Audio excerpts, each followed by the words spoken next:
Good morning everyone. બધાને screen દેખાય છે? હા. હા. ઓકે. ઓલમોસ્ટ તમે લોકો 22 થી 25 જોઈન થઈ ગયા છો. તો આપણે શરૂ કરી દઈએ, પણ શરૂ કરીએ એ પહેલા એક સૂચના. મેજોરિટી તમારા ક્લાસમાંથી વિદ્યાર્થીઓ છે જોડાતા નથી લેક્ચરમાં. તો તમને મારે એક બતાવવી છે એક વસ્તુ કે તમારી જે હાજરી છે એ કઈ રીતે પુરાય છે. આ 25 તારીખના લેક્ચરની એક આ અટેન્ડન્સ શીટ છે. આપણે જ્યારે રેગ્યુલર ક્લાસમાં ભણતા હતા ને ત્યારે શું થતું હતું કે આપણે એક એકનું નામ બોલી અને હાજરી અહીંયા અમારે કોઈનું નામ બોલવાની જરૂર નથી. ઓટોમેટિકલી ટાઈમ સ્ટેમ્પ સાથે તમારી જે હાજરી છે એ અહીંયા પુરાઈ જાય છે. તમે માની લો કે અધવચ્ચેથી લેક્ચરને લેફ્ટ કરી દો છો.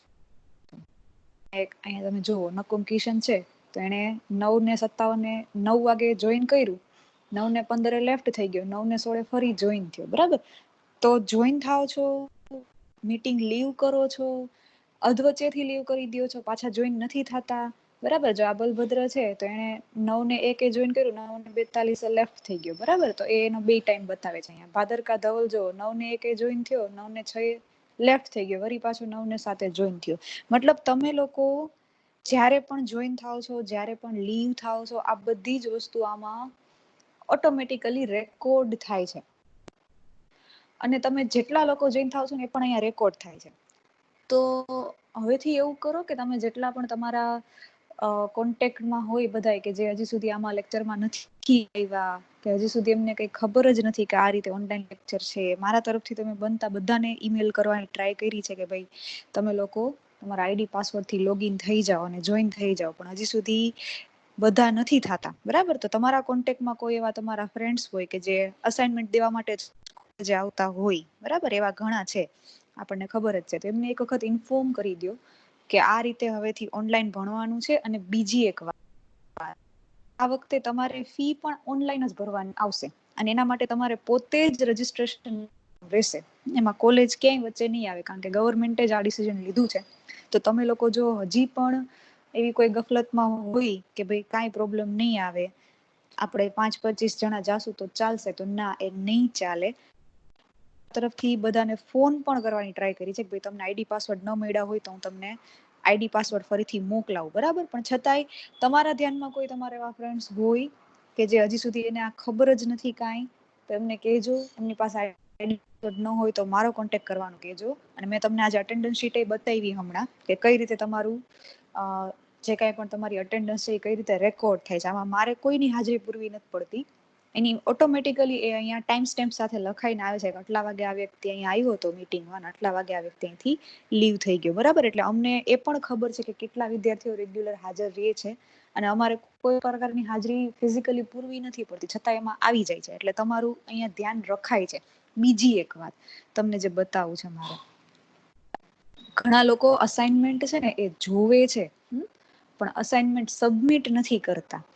તો એમના માટે ખાસ, તમને એમ લાગે કે મેડમને નથી ખબર કે આ અસાઇનમેન્ટ જોઈ લીધો છે, પણ અહીંયા અમને બધી જ ખબર પડે છે. માની લ્યો કે આ એક અસાઇનમેન્ટ છે, મેં તમને આપ્યો હતો ઇન્ડિવિજ્યુઅલ રિપોર્ટ. બરાબર? તો 40 જણા એવા જેમને મેં માર્ક્સ આપી દીધા છે. હવે જો જે વ્યક્તિએ ખાલી અસાઇનમેન્ટ જોયો હશે પણ સબમિટ નથી કર્યો, એની સામે લખાઈને આવશે વ્યુડ. દેખાય જો નંદાણીયા ભરત, એની સામે લખાઈને આવ્યું વ્યુડ, મતલબ એને અસાઇનમેન્ટ જોયો છે પણ હજી સુધી સબમિટ કર્યો નથી. જ્યારે તમે સબમિટ કરી દેશો ને ત્યારે અહીંયા ટર્ન જો આ પણ છે, ફુરકાને પણ જોયું છે, ગૌતમે પણ જોયું છે, હજી સબમિટ નથી કર્યું. જેટલા લોકો અસાઇનમેન્ટ જોયું હશે એ પણ અહીંયા ખબર પડી જાય છે. એટલે કોઈ પણ વિદ્યાર્થી છે એ એવી કોઈ ગફલતમાં ના રહીએ કે ટીચર્સને કંઈ જ ખબર નથી પડતી, કારણ કે ડિજિટલી બધી જ વસ્તુઓ ખબર પડે છે અને અમારે કાંઈ પણ સ્પેશિયલ ધ્યાન રાખવા નથી જવું પડતું. એટલે બધું જ અહીંયા થતું હોય છે. એટલે તમે થોડીક હવે આળસ મૂકી અને રેગ્યુલર જે કંઈ પણ તમારે ભણવાનું થાય છે ઘરે બેઠા જ છે, તો આમાં રોજ જોડાઓ અને તમારે 2 જ લેક્ચર છે અત્યારે, બરાબર ને? ઈ પણ 45 મિનિટના, એથી વધારે અમે કાંઈ શરૂ પણ નથી કર્યું, નથી એક્સ્ટ્રા લેક્ચર ગોઠવા, બરાબર? કે તમે લોકો તમારું ઇન્ટરનેટ પણ તમારું વપરાય છે એવું કાંઈ અમે કર્યું નથી. તો આટલી થોડીક એક આપણે ધ્યાન રાખશું, સાવધાની રાખશું, બરાબર? કે આપણું બધી જ વસ્તુઓ અહીંયા રેકોર્ડ થાય છે, બધો જ રેકોર્ડ છે ગમે ત્યારે ડાઉનલોડ કરી શકાય છે, બરાબર? તમે ભવિષ્યમાં આવીને એમ કહો કે મેડમ મેં તો આ નહોતું જોયું આમ તેમ, તો હું તમને બતાવી શકું છું કે આ જો આટલા વાગે તમે આ અસાઇનમેન્ટ જોયો તો પણ તમે સબમિટ નથી કર્યો. આ વખતના જે ઇન્ટરનલના અસાઇનમેન્ટ્સ ને બધું હશે એ પણ આમાં જ આવશે. એટલે હજી પણ જો તમને આમાં કંઈ પણ પ્રશ્ન, તમારા કોઈ એવા જાણીતા હોય કે જેમને આ કંઈ ખબર જ નથી, એમને હજી ઇન્ફોર્મ કરી દો, હજી ટાઈમ છે. બાકી પછી જવાબદારી તમારી પોતાની રહેશે જો તમે હજી પણ આમાં કંઈ નથી સમજતા તો. એટલે આટલી એક સૂચના જે છે એ મારે તમને આપવાની હતી. અને બીજી એક વાત મેં તમને કીધું એમ કે આ વખતે તમારી ફીસ છે એ પણ ઓનલાઈન આ જ રીતે, આનું જે સરકારનું એક પોર્ટલ છે કોજન્ટ કરીને, બરાબર? એમાં એમને બધા જ વિદ્યાર્થીઓનો ડેટા અને બધા ટીચર્સનો, બધી જ કોલેજનો ડેટા એમાં મૂકેલો છે. તો દરેકે હવેથી એમાં જ ફોર્મ ભરી અને ફી ભરવાની રહેશે. એટલા માટે તમે બધા જ એક્ટિવ થઈ જાજો અને થોડુંક આમાં ધ્યાન દેજો. જેમાં રેગ્યુલર કોલેજે આવી અને ભણતા હતા ને સેમ વે તમે 2 કલાક તમારા સ્પેર કરો હવે સ્ટડી માટે થઈને, બરાબર? બીજું કાંઈ મારે તમને નથી કહેવાનું થતું. જેમને ફાઇલ અટેચ કરવાનો પ્રોબ્લેમ થાય છે, હવે તમે જો ફાઇલ છે તમારી અમુક 1 કે 2 MB કરતા વધારે હશે, MB માં તો આપણને ખબર પડે ને, ઘણાની ફાઇલ છે 5-5, 6-6 MB ની હોય છે. તો આટલી મોટા MB ની ફાઇલ હશે ને એ ઝડપથી અટેચ નહીં થાય. હા, કોમ્પ્યુટરમાં થઈ જાય છે પણ મોબાઈલમાં આ ઇશ્યુ બધાયને આવે છે. તો એના માટે તમે શું કરો, તમારા અસાઇનમેન્ટ ટેબમાં જાઓ, બરાબર? અસાઇનમેન્ટ ટેબમાં જાઓ એટલે તમને અસાઇનમેન્ટ જે દેખાશે, હું તમને અહીંયા સ્ક્રીન ઉપર જ બતાવું છું, બધા જોઈ લેજો. આ મને જે અસાઇનમેન્ટ દેખાતો હશે, આપણે પેલો જે આપણો અસાઇનમેન્ટ છે ને સબમિટ કરવા વાળો, એમાં જ જઈએ તો ક્વિઝ છે. ઓકે, આ રીતે એક સૂચના તમને દેખાતી હશે જ્યારે પણ તમે તમારું મોબાઈલમાં અસાઇનમેન્ટ જોતા હશો ત્યારે.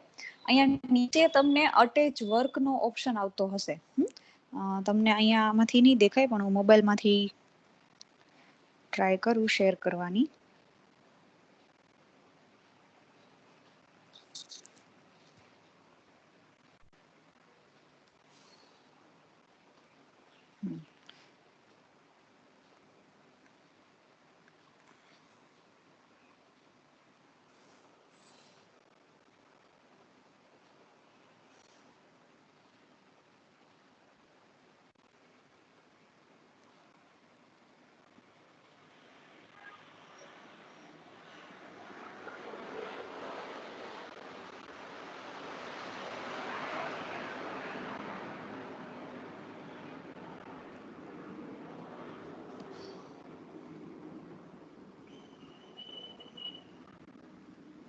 ઓકે, તમને અહીંયા જે અટેચ વર્કનો ઓપ્શન જે આવે છે એમાં તમે શું કરો, તમને 4 ઓપ્શન બતાવશે. Attach photo, attach from this, attach from one drive, બરાબર? પછી અપલોડ ફ્રોમ ધીસ કોમ્પ્યુટર, એ રીતના 3 થી 4 ઓપ્શન આવશે.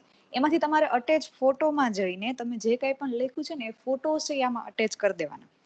એટલે શું થશે કે અહીંયા અમને જે કંઈ પણ તમે લખ્યું હશે એ ફોટાના ફોર્મેટમાં મળી જશે, બરાબર? એટલે તમારાથી જો PDF અટેચ નથી થતી, તમે શું કરો, ફોટો પાડો અને એ જ અસાઇનમેન્ટના ટેબમાં જઈને અટેચ કરો, ગ્રુપ ચેટમાં નહીં, બરાબર? ક્યાં કરશો, જે તમારું અસાઇનમેન્ટનું સેક્શન છે એમાં જાઓ અને એમાં જ તમે અટેચ વર્કમાં જઈ અને તમારો ફોટો છે એ અટેચ કરી દો. શું અટેચ કરો, ફોટો અટેચ કરો. શું કામ?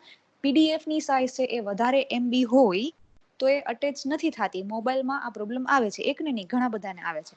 એટલા માટે હવેથી શું કરવાનું છે, જો PDF અટેચ નથી થતી, કાં તો PDF ઓછા MB ની બનાવો, બરાબર? એની સાઇઝ કન્વર્ટ કરી નાખો. અને જેને PDF અપલોડ નથી થતી એના માટે આ ઓપ્શન છે કે તમે ફોટો પાડીને અપલોડ કરો, બરાબર? PDF કે ફોટો બંને ચાલે છે. તો આ એક બીજી સૂચના હતી, બરાબર?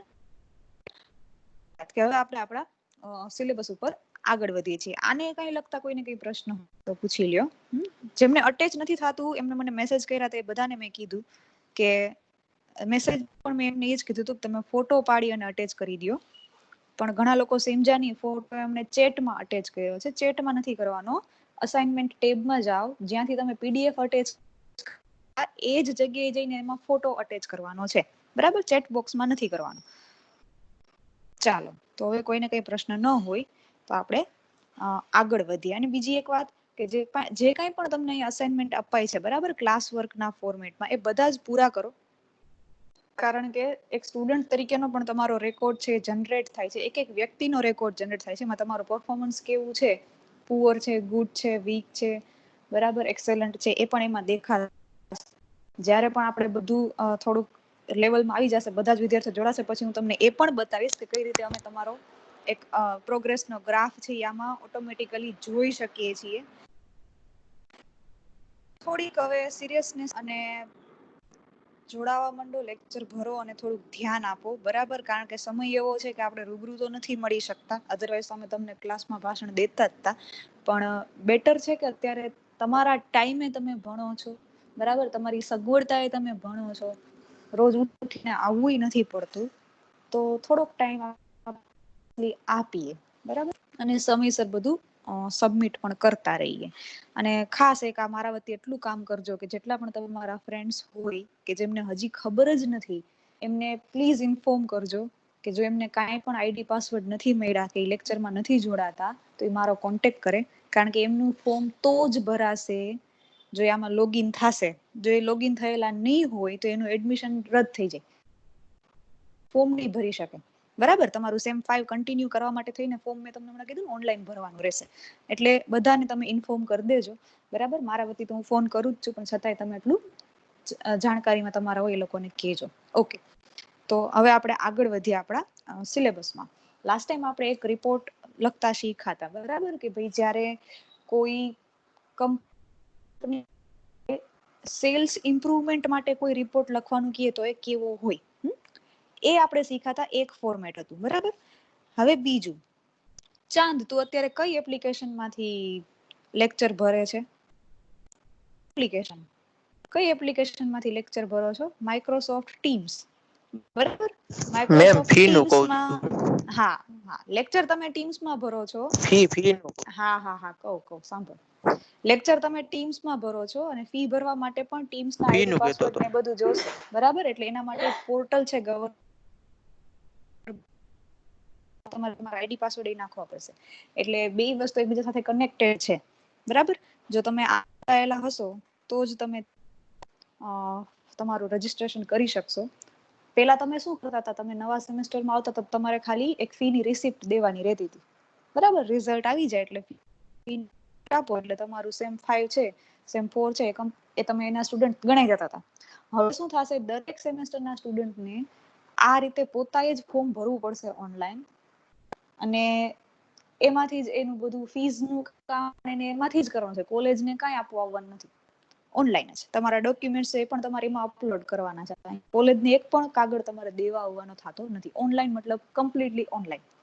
એટલે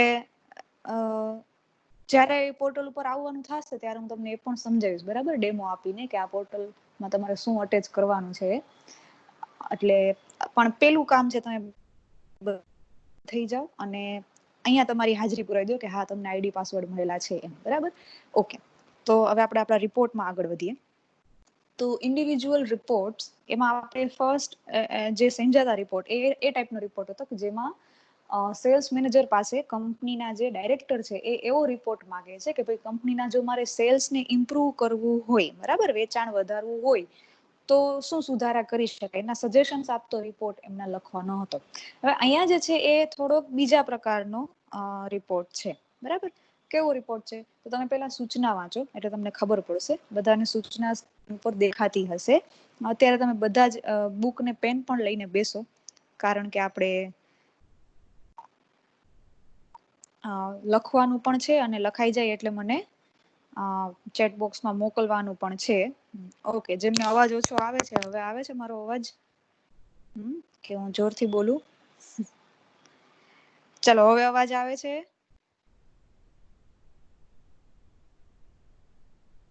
હવે અવાજ આવે છે મારો? આવું પૂછું છું, એ અવાજ આવે છે? હા, પૂછું છું એનો અવાજ આવે છે, પણ સમજાવું છું એનો અવાજ નથી આવતો. ઓકે, ચાલો તો સમજીએ. હવે બધા બુક અને પેન લઈને બેસજો. જે લખો છો એ મને અહીંયા ચેટ બોક્સમાં પાછું મોકલવાનું પણ છે. બુક ને પેન ન હોય તો અત્યારે જ લઈ છું, સમજાવું છું ત્યાં સુધીમાં લઈને બેસો, બરાબર? અત્યારે જ લખી અને સબમિટ પણ કરવાનું છે એટલા માટે. ચાલો, સૂચના આપણે પેલા વાંચી લઈએ. બધાને સ્ક્રીન ઉપર દેખાય છે કે હવે આ સેકન્ડ ટાઈપ ઓફ રિપોર્ટ, બરાબર? પેલો આપણે સમજાતા સેલ્સ ઇમ્પ્રુવમેન્ટ માટે જો રિપોર્ટ લખવાનું કીએ, તમે શું લખશો અથવા તો કેવા સજેશન્સ આપશો, બરાબર? હવે આ બીજો ટાઈપ છે. આ રિપોર્ટમાં એવી વાત કરે છે કે ભાઈ કોઈ બિઝનેસને કોઈ બીજી જગ્યાએ શિફ્ટ કરવો છે અથવા તો નવી બિલ્ડિંગમાં ટ્રાન્સફર કરવો છે, તો એ નવી બિલ્ડિંગ વિશેનો અહેવાલ દેવાનો છે, બરાબર? તો હવે કઈ રીતે આપશો? પેલા સૂચના વાંચી લ્યો. The managing director the associated metal works limited. ચાલો, તો કોણ છે પેલું કેરેક્ટર? તો કે મેનેજિંગ ડાયરેક્ટર, બરાબર? કોણ આવ્યું? મેનેજિંગ ડાયરેક્ટર અહીંયા. પછી of the associated metal works limited 405 Hirapanna doctor Yagnik road Rajkot. આ શું છે? એડ્રેસ બની ગયું તમારું, બરાબર? લેટર હેડ તમે હવે કોનું બનાવશો? તમારી પાસે કંપનીનું નામ છે. શું છે કંપનીનું નામ? The associated works limited 405 Hirapanna doctor Yagnik road અને પછી રાજકોટ, બરાબર? આ તમારું એડ્રેસ છે એટલે સુધી. તો આ તમે લેટર હેડ કરશો. Has asked his secretary. કોને પૂછ્યું છે? સેક્રેટરીને.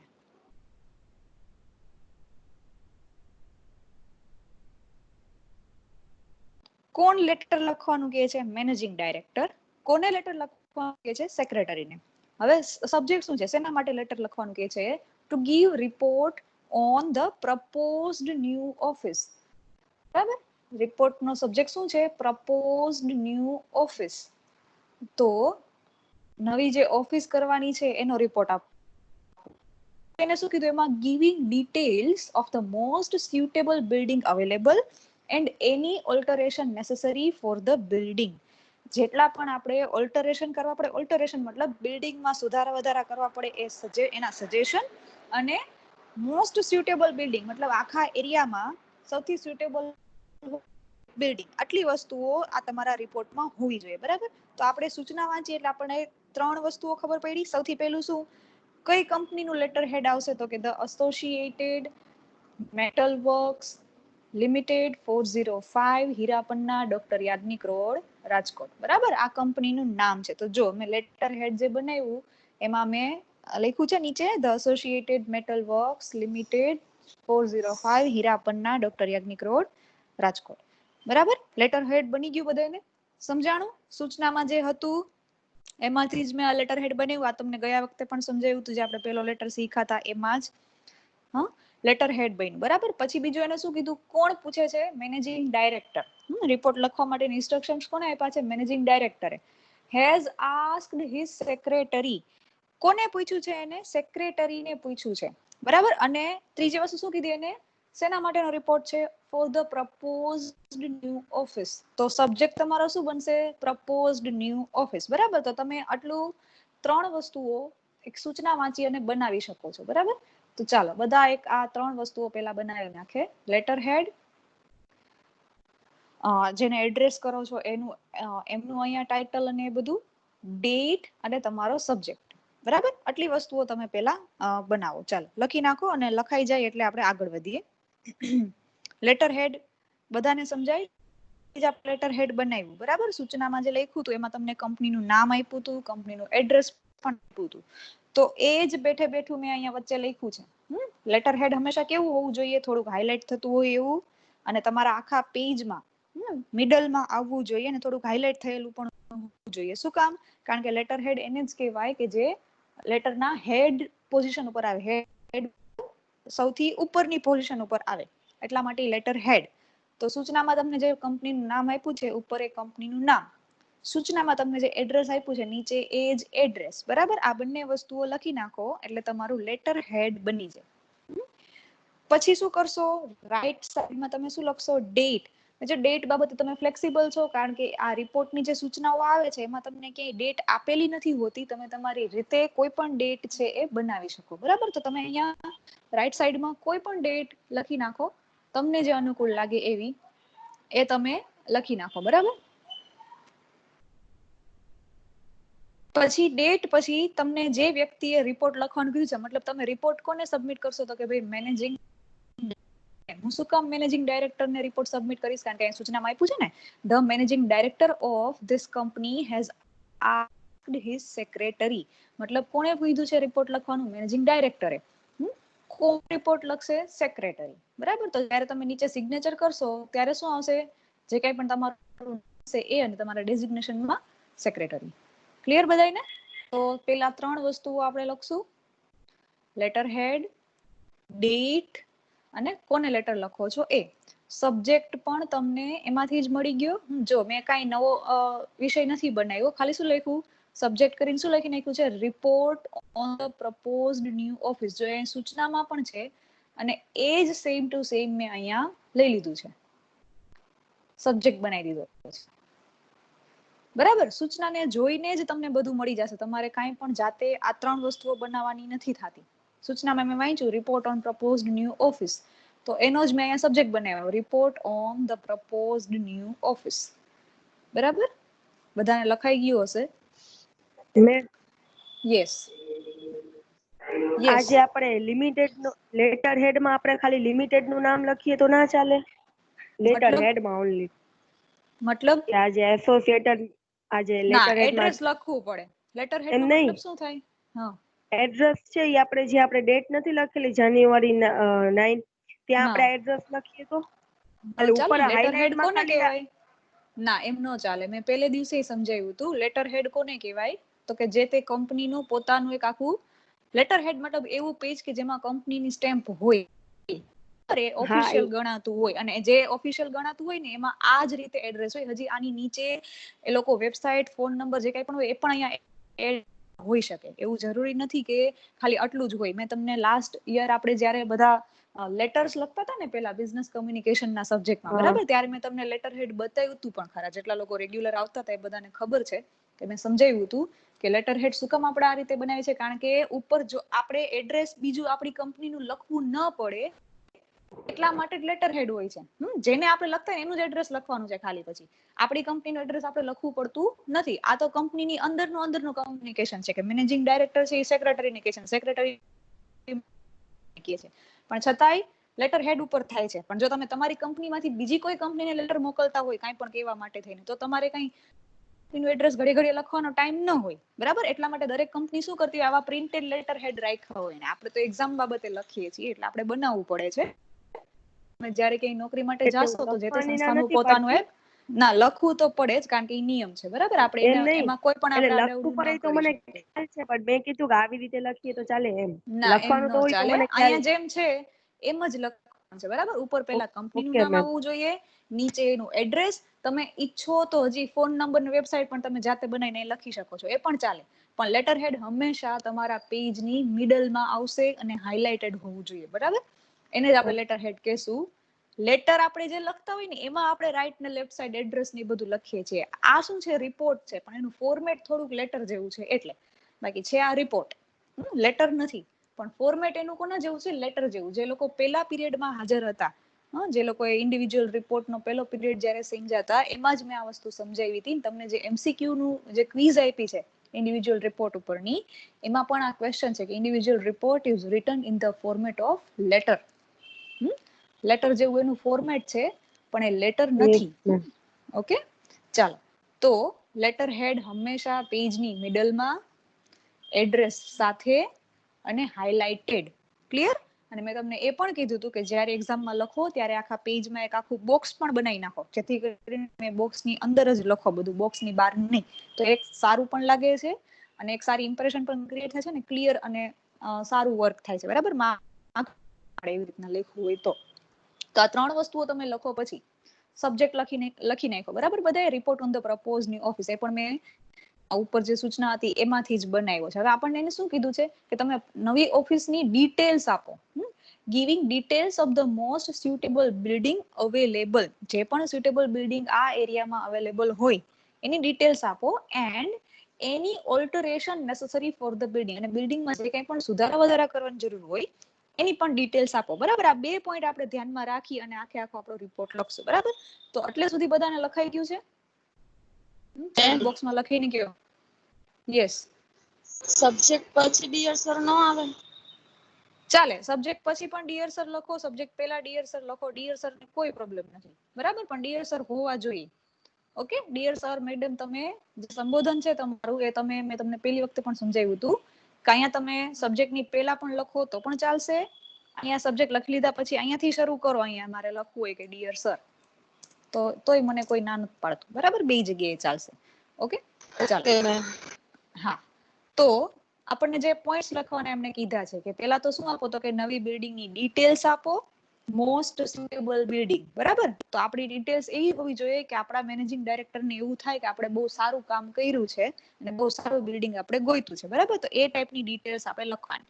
તો એને રિપોર્ટની શરૂઆત લખી છે. ચાલો પહેલા આપણે જોઈ લઈએ. પહેલા એને શું કીધું, કયું બિલ્ડિંગ છે એની ડિટેલ્સ. એટલે જો પહેલા પેરેગ્રાફમાં એ બિલ્ડિંગનું નામ અને એનું એડ્રેસ આપશે. બરાબર, તો એ શું લખ્યું છે, in accordance with the instructions given to me by you, I inspected many suitable premises. Premises મતલબ લોકેશન. બરાબર, તમને premises એવો સ્પેલિંગ ન આવડે તો તમે શું લખી શકો, many suitable locations in the city. After careful inspection, I have come to the conclusion in favor of. ચાલો, મેં બધું ઇન્સ્પેક્શન કર્યું અને now I have come to the favor મતલબ એક બિલ્ડિંગ મને પસંદ આવ્યું છે. કયું? તો એને નામ લખ્યું છે in favor of orbit commercial complex. બરાબર, આ બિલ્ડિંગ નું નામ છે. આ એ બિલ્ડિંગ છે કે જે એમને ગોઈતું છે એમની નવી ઓફિસ માટે. હવે ક્યાં આવ્યું છે, તો કે on Jawahar road as the most suitable building for our purpose. મતલબ જે લેટરનો પર્પસ હતો શું હતો કે ભાઈ આપણી કંપનીની નવી ઓફિસ માટે થઈને તમે એક મોસ્ટ સ્યુટેબલ બિલ્ડિંગ જે હોય એ ગોતો ને એના વિશેનો રિપોર્ટ આપો. તો એ રિપોર્ટમાં એમને શરૂઆત ક્યાંથી કરવાની છે, જે એમને સુટેબલ બિલ્ડિંગ લાગતું હોય એનું નામ લખવાથી. બરાબર, તમે અહીંયા કોઈ પણ નામ લખી શકો છો, કોઈ પણ એડ્રેસ લખી શકો છો, પણ જો તમને એવું આવો રિપોર્ટ પૂછાય, proposed new office, proposed new school, proposed new building, તો આ સેમ ફોર્મેટ તમારે યુઝ કરવાનું છે. બરાબર, એટલે આ આપણે સૂચના ધ્યાનમાં રાખશો. આમાં જે લખ્યું છે એ મુજબ જ કે I have come to the conclusion in favour of, એમ કરી અને જે પણ બિલ્ડિંગ તમને સુટેબલ લાગતું હોય એનું નામ ને એનું એડ્રેસ. બરાબર, હવે શું કે છે, એનું પ્રોપર એડ્રેસ આપે છે કે એક્ઝેક્ટલી ક્યાં આવ્યું છે, તો કે this building is situated at the corner of the post office on Jawahar road, Rajkot. હવે એને પૂરું એડ્રેસ આપ્યું. બરાબર, પોસ્ટ ઓફિસની બાજુમાં જવાહર રોડ. ઓકે, તો પહેલા પેરેગ્રાફમાં શું કામ કર્યું છે, એને એડ્રેસ આપવાનું કામ કર્યું છે. બરાબર, અને બિલ્ડિંગનું નામ. તો બે વસ્તુ યાદ રહી બધાને.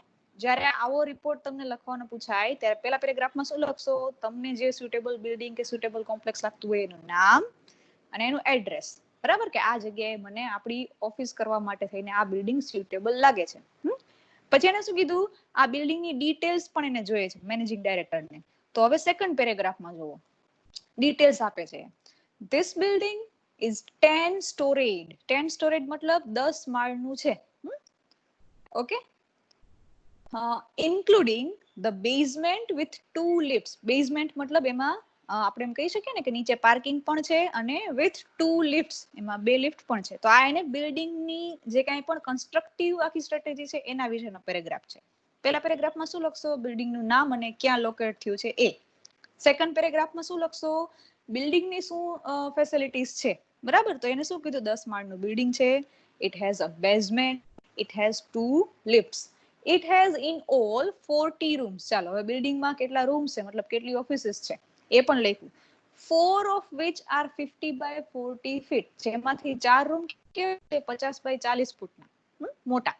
This building is centrally located in the heart of the city. આ જે એરિયા છે એ ક્યાં છે, તો કે heart of the city મતલબ સિટીની સેન્ટરમાં છે. The construction of the building is very good. The front room can be used as a waiting room for the visitors. જે front room છે એ વિઝિટર્સના વેઇટિંગ રૂમ માટે પણ યુઝ કરી શકાય. મતલબ કે કંપનીએ અલગથી વિઝિટર માટે વેઇટિંગ રૂમ બનાવવાની જરૂર નથી.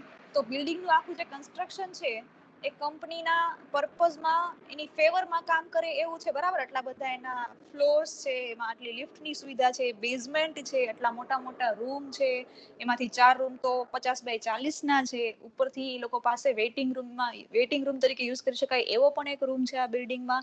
મતલબ કે કન્સ્ટ્રક્શનની નજરથી જોવા જાવ તો બિલ્ડિંગ બહુ સારું છે, બરાબર. પછીનો જે પેરેગ્રાફ છે એમાં એ ઇન્ટરનલ ફેસિલિટીઝની વાત કરે છે, મતલબ કે આપણે કઈ રીતે આ બિલ્ડિંગને યુઝ કરી શકીએ. શું કહે છે, the building is completely air condition and has 2 separate lifts operating 24 hours, બરાબર. તો ઉપર જે એને વાત કરી હતી કે એમાં આટલી લિફ્ટ્સ છે, એ જ સેમ ટુ સેમ વાત એને અહીંયા કરી. એર કન્ડિશન છે અને 24 કલાક ચાલે એવી લિફ્ટ્સ પણ છે. The basement can be used as parking place for our officers. તો જે આ તો આપણને ખબર જ છે, બરાબર. બેઝમેન્ટ જનરલી પાર્કિંગ તરીકે જ યુઝ થતું હોય. સેમ એને પર્પઝ અહીંયા લખ્યો છે. Of course the building is situated in a very busy locality which will give us a lot of publicity. This will reduce our publicity expenses. ચાલો, આ જે આખી લાઈન છે એ મેનેજિંગ ડાયરેક્ટરને વધારે ગમશે. શું કામ? કારણ કે આફ્ટર ઓલ એ લોકો શું ધ્યાનમાં રાખતા હોય કે આપણો કેટલો ખર્ચો ઘટશે. આપણે ક્યાંય પણ જઈએ છીએ, શિફ્ટ કરીએ છીએ બિલ્ડિંગને, તો એની ઈરાદો શું છે કંપનીનો પોતાનો, કે આપણો જે એક્સપેન્સ છે એ આપણે ધાર્યો છે એના કરતા થોડોક ઓછો થાય. તો એમ્પ્લોયીનું કામ શું છે કે ડાયરેક્ટરને કે સીઈઓ ને કે જેમને પણ એમની પાસે રિપોર્ટ માંગ્યો છે એમને એવી ડિટેલ્સ આપવાની કે જેમાં એમને ઓછો ખર્ચો દેખાય, બરાબર. તો અહીંયા એને શું લખ્યું છે કે આ બિલ્ડિંગ છે એ સિટીની સેન્ટરમાં જ છે, એટલા માટે આપણે એડવર્ટાઇઝમેન્ટ બહુ કરવી પડશે નહીં, કારણ કે લોકો છે સેન્ટ્રલ એરિયામાંથી વધારે લોકો આવજા કરતા હોય છે, તો વધારે લોકોના ધ્યાનમાં આપણી ઓફિસ આવશે. એટલે this will reduce our publicity expense, બરાબર. પછી શું કે છે, એને આટલી વાત બધાને સમજાણી. એને 3 પેરેગ્રાફ સુધી શું વાત કરી તો કે બિલ્ડિંગનું એડ્રેસ પહેલા તો આપ્યું પહેલા પેરેગ્રાફમાં, બરાબર, કે આ બિલ્ડિંગનું નામ છે અને એ આ જગ્યાએ લોકેટેડ છે. સેકન્ડ પેરેગ્રાફમાં શું કીધું, એને બિલ્ડિંગનું આખું જે કન્સ્ટ્રક્શન છે એ કેવું છે, તો કે એમાં આટલા માળ છે, બરાબર, એમાં લિફ્ટ છે, એમાં પાર્કિંગ છે, એમાં વેઇટિંગ રૂમ તરીકે યુઝ કરી શકાય એવો એક રૂમ પણ છે, બરાબર. આ ડિટેલ્સ એને એમાં આપી. પછી શું કીધું, એર કન્ડિશન છે, 24 કલાક ચાલે તેવી લિફ્ટ છે, બેઝમેન્ટને આપણે પાર્કિંગ તરીકે યુઝ કરી શકશું, જે એરિયા છે આખો સેન્ટ્રલ એરિયા છે, તો આપણે પબ્લિસિટી પણ નહીં કરવી પડે. આટલી વાત એને બિલ્ડિંગની ફેવરમાં કહી, બરાબર. એટલે સુધી બધા એને ખબર પડી 3 વસ્તુ. આ 3 જે પેરેગ્રાફ છે એમાં એને બિલ્ડિંગ વિશે માહિતી આપી, બરાબર, કે બિલ્ડિંગ કેવું છે, એનું એડ્રેસ શું છે, એમાં કેટલા કેટલા રૂમ્સ છે. તો તમે જ્યારે રિપોર્ટ લખો છો ત્યારે તમે પણ શું ધ્યાનમાં રાખશો, આ જ સેમ પોઈન્ટ, બરાબર. શું લખશો સૌથી પહેલા પેરેગ્રાફમાં, તો કે બિલ્ડિંગ કઈ જગ્યાએ લોકેટેડ છે અને એનું એડ્રેસ, બરાબર. સેકન્ડ પેરેગ્રાફમાં શું લખશો, બિલ્ડિંગના કન્સ્ટ્રક્ટિવ આસ્પેક્ટ, મતલબ કેટલા માળનું છે, એમાં કેટલા રૂમ છે, લિફ્ટ છે કે નહીં, પાર્કિંગ છે કે નહીં, આવી બધી સુવિધાઓ. ત્રીજા પેરેગ્રાફમાં શું લખશો, કે આ બિલ્ડિંગ આપણને કઈ રીતે વધારે યુઝફુલ છે એવું લાગ્યું તમને, તો કે ભાઈ એક સેન્ટ્રલ એરિયામાં છે તો આપણો પબ્લિસિટીનો ખર્ચો પણ ઘટી જશે, ઉપરથી એનું જે કન્સ્ટ્રક્શન છે એ પણ સારું છે, તો આપણે એમાં કઈ બહુ ફેરફાર કરવા પડે એવું નથી. આ 3 પોઈન્ટ તમારે જ્યારે પણ આ રિપોર્ટ લખો છો આવો, proposed new office, proposed new building કે પ્રપોઝડ ન્યૂ સ્કૂલ, કાંઈ પણ પ્રકારનો કે જેનું તમારે નવી બિલ્ડિંગને લગતો કોઈ પણ રિપોર્ટ લખવાનો હોય, તેમાં તમે આ 3 વસ્તુઓ ધ્યાનમાં રાખશો. સમજ્યા કે નહીં? કઈ 3 વસ્તુ ધ્યાનમાં રાખશો? તમને જે બિલ્ડિંગ પ્રોપર લાગતું હોય ઓફિસ માટે થઈને, બરાબર, રિપોર્ટ લખવા માટે, તો તમે પહેલા એનું નામ લખશો. તમે કોઈ પણ નામ બનાવી શકો, જેમ અહીંયા બન્યું છે ને ઓર્બિટ કમર્શિયલ કોમ્પ્લેક્સ, એમ તમે કોઈ પણ નામ બનાવી લો, બરાબર. પછી એ બિલ્ડિંગનું એડ્રેસ, કઈ જગ્યાએ એકચ્યુઅલમાં એ લોકેટેડ છે. પછીના પેરેગ્રાફમાં શું કરશો, બિલ્ડિંગમાં કેટલા ફ્લોર્સ છે, લિફ્ટ છે કે નહીં, પાર્કિંગ છે કે નહીં, આ બધી વસ્તુઓની ડિટેલ્સ તમે આમાં લખશો. કન્સ્ટ્રક્શન કેવું છે, સારું હોય તો સારું લખવાનું, ન હોય તો લખવાનું કે નથી સારું, બરાબર. પછી શું લખશો એમાં, તો કે લિફ્ટ છે એ પ્રોપરલી કામ કરે છે, આપણી પાસે સેન્ટ્રલી લોકેટેડ છે, એટલા માટે થઈને આપણે પબ્લિસિટીનો ખર્ચ પણ કરવો પડશે નહીં. તો આપણા ફેવરની જે વાત હતી એ પણ તમે આમાં લખી, બરાબર. 3 વસ્તુઓથી ક્લિયર થઈ ગયા બધા? ચેટ બોક્સમાં લખીને મને કયો, 3 પોઈન્ટ થી ક્લિયર થઈ ગયા બધા? અવાજ કટ થાય છે કારણ કે નેટવર્કનો પ્રોબ્લેમ હશે, એટલે તું લીવ કરીને ફરીથી જોઈન થઈ જા માલદે. ઓકે, આટલું બધાને સમજાણું, બરાબર. જો આમાં મેં તમને કીધું એમ કે વધારે પેરેગ્રાફ લખેલા છે, લાંબા વાક્યો લખેલા છે. આપણે જ્યારે રિપોર્ટ લખીએ ત્યારે આટલા મોટા પેરેગ્રાફ લખવાની જરૂર નથી, પણ આપણે આમાં જે ડિટેલ્સ કીધી છે એ આપણે યાદ રાખીએ, બરાબર. જેમ કે મેં તમને કીધું કે કેટલા ફ્લોરનું બિલ્ડિંગ છે, કઈ કઈ સુવિધાઓ છે, એ વસ્તુ આપણે એક એક સેન્ટેન્સમાં લખીએ ને તો પણ પેરેગ્રાફ થઈ જાય આખે આખો. એટલે આવું જ બેઠે બેઠું કોપી કરવાની જરૂર નથી, પણ આમાં જે વસ્તુઓ કીધેલી છે એને ધ્યાનમાં રાખી અને આપણે આપણો પેરેગ્રાફ બનાવવાનો, બરાબર. કોપી નથી કરવાનું. પછી હવે એને મેનેજરે બીજી શું વસ્તુ કીધી હતી કે તમે મને બિલ્ડિંગ વિશે તો કહેજો, પણ also write about the alteration necessary for the building. Alteration મતલબ જે કંઈ પણ સુધારા વધારા કરવા પડે ને આ બિલ્ડિંગમાં, એનો પણ તમારે રિપોર્ટ દેવાનો છે. તો હવે પછીના જે પેરેગ્રાફ આવે છે, બરાબર, એમાં એ શું વાત કરે છે તો કયા કયા ઓલ્ટરેશન કરવા પડશે બિલ્ડિંગમાં. આપણને પેલા 3 પેરેગ્રાફમાં શું કીધું, બિલ્ડિંગ કેટલું સરસ છે, બરાબર, બધી રીતના આપણને કામ આવ્યું છે. પણ હવે શું કહે છે કે બિલ્ડિંગમાં શું ઓલ્ટરેશન કરવા પડશે. તો જો એને શરૂઆત કરી હતી, certain minor structural additions and alterations will have to be made. સીધે સીધું કયા ઓલ્ટરેશન કરવાના છે એ નથી કહેતા. શું કહે છે, certain minor additions will have to be made. હવે આ કયા કયા માઇનર એડિશન્સ છે તો શું કીધું, the big room needs some partition. મોટા રૂમમાં આપણે પાર્ટીશનની જરૂર છે. This room will be divided into 2 small rooms, બરાબર. એમાં 2 નાના નાના આપણે રૂમ બના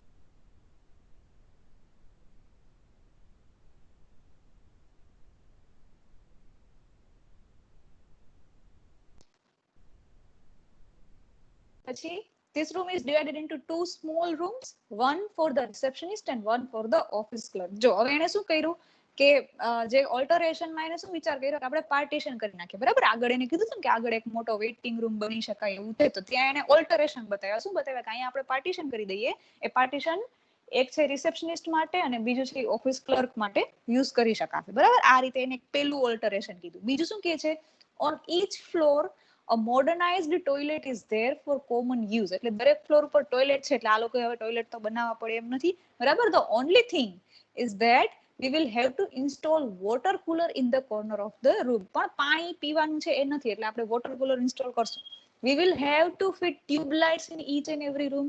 ક્યાંય પણ લાઇટ્સ નથી તો લાઇટ્સ ફિટ કરવી પડશે. જો ઓલ્ટરેશન એને કયા કયા કીધા, સુધારા વધારામાં શું લખે છે તમે ધ્યાનથી સમજો. શું કીધું એને, લાઇટ ફિટિંગ કરવી પડશે, પાણી માટે વોટર કુલર મૂકવું પડશે, અમુક રૂમમાં પાર્ટીશન કરવું પડશે, બરાબર. 3 પોઈન્ટ. પછી એને શું કીધું, with all these small alterations and equipment. ચાલો આ એને સુધારા વધારા કીધા 2 પેરેગ્રાફમાં. શું સુધારા વધારા કીધા એને બિલ્ડિંગમાં કરવા જરૂરી છે એવા, તો કે આપણે બિલ્ડિંગમાં લાઇટ ફિટિંગ કરવું પડશે, એક રૂમમાં પાર્ટીશન કરવું પડશે જેથી ત્યાં રિસેપ્શનિસ્ટ અને ક્લર્ક બેસે, બરાબર, અને બધે લાઇટ ફિટિંગ કરવી પડશે, બરાબર.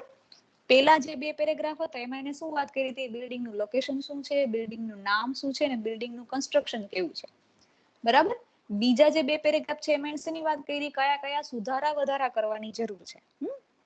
હવેના જે પેરેગ્રાફ છે એમાં કઈ વાત કરે છે તો કે બિલ્ડિંગનું આપણને ભાડું શું છે, કેટલું ભાડું પડશે, એ બધી વાત એ હવેના પેરેગ્રાફમાં કરે છે. મતલબ કે જો ચાલો હવે એના પછી આવી જાય આપણે છેલ્લા જે 2 પેરેગ્રાફ છે એમાં શું કહે છે, the owners of this office building are Shri SS Jadav and his brother Shri DS Jadav, બરાબર. આ કોનું બિલ્ડિંગ છે એ એને લખ્યું. they have agreed to give this building for our company. they showed their willingness to rent their building to our company. હવે આ ભાડે લેવાનું છે બિલ્ડિંગ, બરાબર. એટલે એ લોકો રેડી થઈ ગયા છે ભાડે આપવા, અને નીચે એને ભાડું પણ લખ્યું છે. કેટલું તો કે ₹1,60,000 પર મંથ, આટલું ભાડું, બરાબર. આટલા ભાડામાં આ બંને જે એના માલિક છે આપણને આ બિલ્ડિંગ ભાડે આપવા માટે તૈયાર થઈ ગયા છે. પછી હવે પોતાનો પોઈન્ટ ઓફ વ્યૂ એડ કરે છે જે આ સેક્રેટરી છે ને એ શું કહે છે કે looking to the rent charged for the neighbouring buildings in the posh area. આ એરિયા કેવો છે, પોશ એરિયા છે. તો અહીંયા નેબરિંગ મતલબ આસપાસ આના સિવાયના જેટલા બિલ્ડિંગ છે એનો રેન્ટ ચાર્જ અને આપણા બિલ્ડિંગનો રેન્ટ ચાર્જ કે જે કેટલો છે ₹1,60,000 per month is quite reasonable. કેવો છે, રિઝનેબલ છે. કારણ કે પોશ એરિયામાં આટલા ભાડામાં કે આવું સારું બિલ્ડિંગ બહુ મળે નહીં. તો એને પોતાનો એક વ્યૂ પોઈન્ટ આપ્યો. હવે સેક્રેટરી છે એમ તો ન કહી શકે કે આપણે આ બિલ્ડિંગ રાખી લેશું.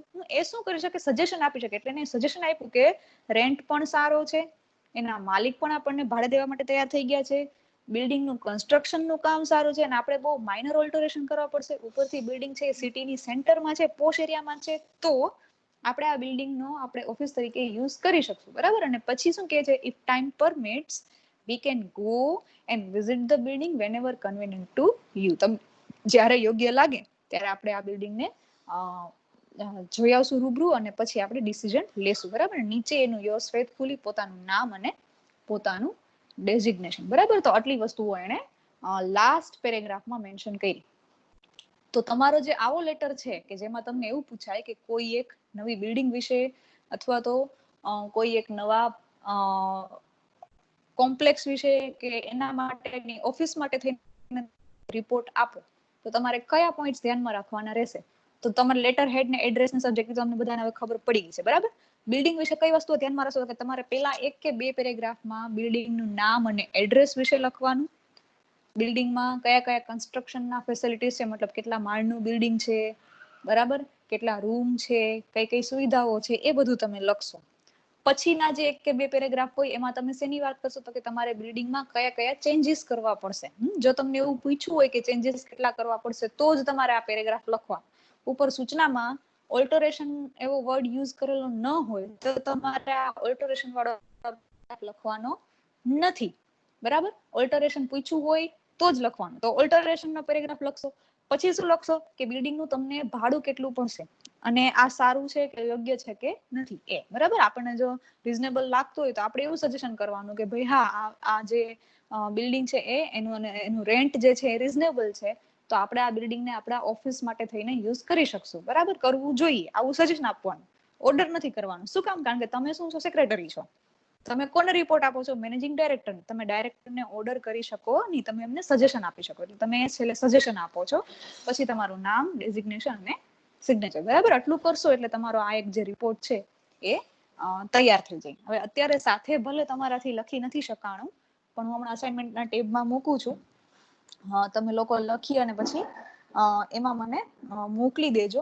ચલો, આના કોઈ ડિટેલ્સ જે પોઈન્ટ લખવાના છે એમાં તમને ના સમજાણું હોય તો કયો.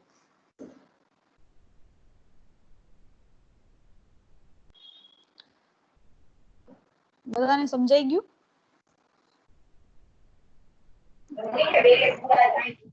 લેન્ધી લખવું પડશે. શું પૂછે છે સરફરાજ? આટલું લેન્ધી લખવું પડશે બધે પેરેગ્રાફ? ના, લેન્ધી લખવાની જરૂર નથી. મેં કીધું ને એટલી વસ્તુ આવી છે, જેમ કે બિલ્ડિંગ નું નામ અને એડ્રેસ આવવું જોઈએ, બરાબર. પછી બિલ્ડિંગમાં કેટલા માળ છે એ આવવું જોઈએ, લિફ્ટ છે કે નહીં એ આવવું જોઈએ. એટલી જે બેઝિક ડિટેલ્સ છે ને એ આવી જોઈએ. આટલા બધા પેરેગ્રાફ લખવાની જરૂર નથી. એટલે મિનિમમ 3 પેરેગ્રાફ લખી તો હાલે? હા, ચાલે. પણ 3 પેરેગ્રાફમાં આ ડિટેલ્સ આવી જોઈએ. કઈ કઈ? એક તો તમે જે નવું બિલ્ડિંગ ગોઈતું છે એનું નામ, એડ્રેસ, એમાં કઈ કઈ ફેસિલિટીઝ છે એ, અને આપણને એ બિલ્ડિંગ કઈ રીતે કામ આવશે, બરાબર. આટલા 3 પોઈન્ટ છે એ તમારા એમાં હોવા જોઈએ. ચાલો, પછી કોઈને કઈ પ્રશ્ન?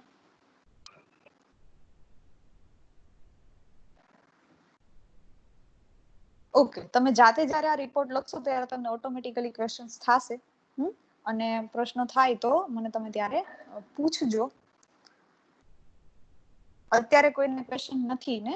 કોઈ ચેટ બોક્સમાં લખતું નથી?